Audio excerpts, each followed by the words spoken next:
কথা বলবো একটা ভিডিও নিয়ে, যেটা কদিন ভোর ভাইরাল হচ্ছে, সোশ্যাল মিডিয়ায় প্রচুর ভাইরাল। তো আমার ভিডিওটা নিয়ে একটা কথা বলার রয়েছে। আগে তোমরা ভিডিওটা দেখো, আমি তারপরে তোমাদের সাথে কথা বলবো। আয় যে হাদিরা দেখে যা সনাতনীদের কথা বলে।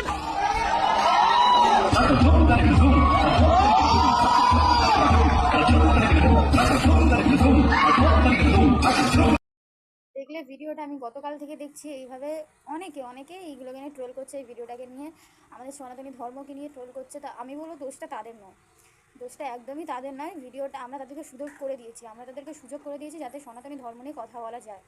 আমরা তাদেরকে সুযোগ করে দিয়েছি। আমাদের কিছু ওই যে আমাদের ধর্মেরই কিছু মানুষের জন্য, কিছু ছোটো ছোটো ভুলের জন্য আমাদের এই সনাতনী ধর্মকে প্রতিবার অপমানিত হতে হয়, প্রতিবার অপমানিত হতে হয়। কেন? এগুলো আমরা নিজেরাই করছি, এটা আমাদেরই দোষ। এটা অন্যদের দোষ দিয়ে আমাদের লাভ নেই। অন্যরা তো ধরো আমাদের সনাতনী ধর্মকে ছোটো করার জন্য এমনিতেই উচ্চে পড়ে রয়েছে, এমনিতে বলার জন্য দুপা এগিয়ে রয়েছে। কোনো একটা পয়েন্ট পেলেই তারা আমাদের উপর ঝাঁপিয়ে পড়ে।